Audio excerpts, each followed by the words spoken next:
Hello there, it is Emily with E Squared Photography. Erin is not here today as she is very busy with her other job at this time, so you just have me today. In today's video, we are going to dive into the best camera settings for senior and portrait photography, as well as the equipment and lenses we like to use for it as well. By the end of our time together today, you are going to have the exact settings that you need to be looking at using for your senior and family portraits. And if you are brand new to our channel, don't forget to hit that subscribe button so you can be notified of every new video that comes out every week. Okay, let's take a look about what I am going to cover today. So I'm going to talk about camera body and lenses that we like to use. I'm going to cover the best camera settings in great detail for you. And then I have something special for you at the very end, so make sure to stick around. All right, so the camera body that we use and have used for a while now is the mirrorless Nikon Z7. In the past, we have shot always Nikon, but we have shot with the Nikon D750 as well, and the Nikon D3200. All of them can take great shots, but we do favor the mirrorless at this time. It has been our all-time favorite. When it comes to lenses, we are very simple in the approach, as we don't have a lot of lenses. We keep it simple. We have the ones we really love and we stick to them. So our favorite lenses, our prime lenses that we like the best, are the 50mm 1.8 and the 85mm 1.8.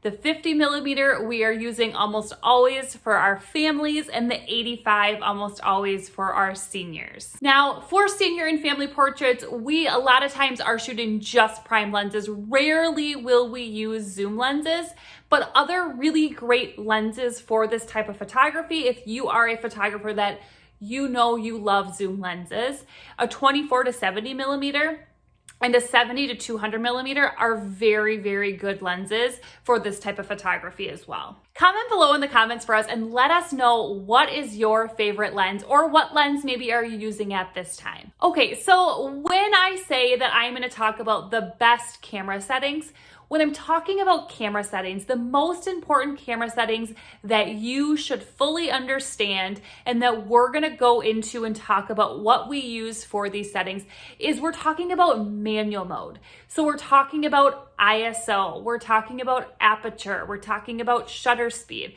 So those three things are the things that we really are going to talk about and dive deep into, and why we use the settings we use. And I know I keep saying we, and then sometimes I'll say I. That's because I am just assuming that Erin is sitting next to me like she typically is, so ignore that fact as we're going through this video. Okay, so let's jump in. The very first thing that we're gonna look at is ISO. And ISO is the first thing we set on our cameras at a session. And when we're talking about ISO, it's the camera sensor's sensitivity to light. When you are shooting in bright light or outdoors, you are typically almost always going to use a lower ISO. So an ISO anywhere from 100 to 400. Very few times have we been outdoor shooting where we're anywhere above that 400 mark. We're typically around a 100, 200. Now, if you're shooting in darker places where it starts to get really dark at night, or you're indoors where the light isn't very great, you are typically going to be shooting with a higher ISO, for example, an 800 or higher, depending on the amount of light you're given inside. So why does ISO even matter? Why are you shooting with a low ISO outside maybe, and a higher ISO inside? So typically, when and if you can, you want to use a lower ISO.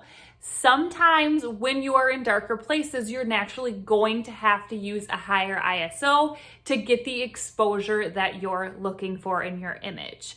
Anytime you can shoot with a lower ISO, you are at an advantage because you are going to have less grain in your image. If you are shooting at a really high ISO, you're going to start to see grain in your image, but sometimes we can't help that. Like if we're inside of a church, we're gonna have to sometimes use a higher ISO to keep the exposure the way we need it. Okay, so ISO is the very first thing we are going to set at a session. The next thing we typically set is our aperture.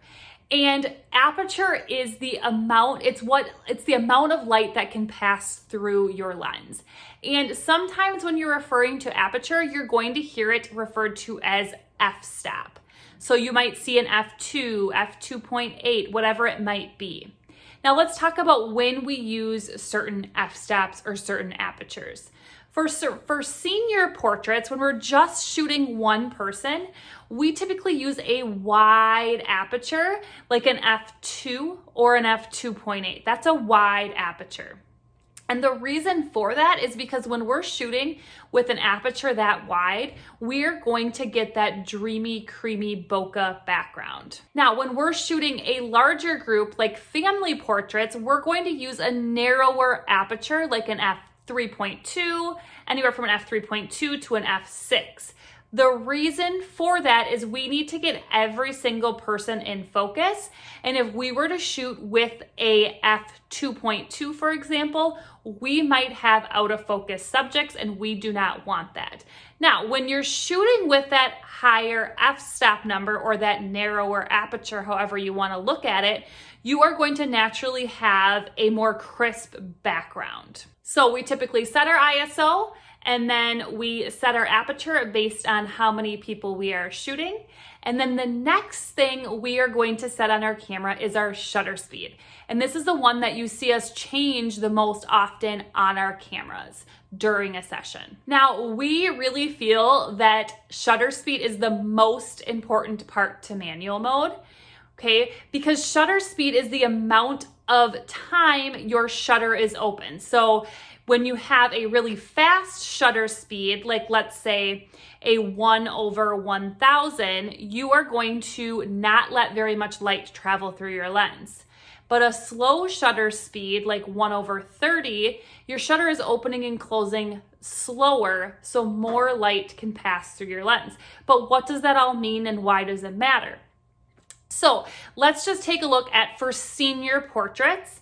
Whenever we're shooting senior portraits, we are going to use a 1/250 or faster. And the reason we do that is if we go any slower than that, we are going to start to see blurry images. And having that shutter speed of at least 1/250 is going to help freeze any little bit of motion. Now, for family portraits, we are going to use a 1/250 or faster as well, and sometimes even higher than that. For example, with this image here, you see the little girl twisting really fast. We would probably look to use a faster shutter speed here because otherwise we're going to get blurry fingers, everything's going to be out of focus, not the way we want it to look. So for small kids, we're going to make sure that shutter speed is a little bit faster. Now, the biggest piece of advice we can give you as far as camera settings and referring to manual mode is to keep it super simple. So do not overcomplicate it. So when we're at a session, we are typically setting our ISO. And then depending on if we're indoor, outdoor, if we're outdoor, we're typically at about a 200. We're gonna set our aperture second based on how many people we're shooting. And then we're gonna make sure our shutter speed is at least over 1/250 or higher. Okay, so we hope that was helpful in helping you understand maybe some lens ideas, some camera body ideas, and the best camera settings and how we approach camera settings at sessions. Now, if you're still wanting more, still wanting to dig a little deeper, we have a brand new free portrait session starter kit in the description below, so make sure to check that out and get your hands on that. And if you like this video, make sure to give it a thumbs up and subscribe to our channel so we know to make more videos just like this one. And we will see you next time.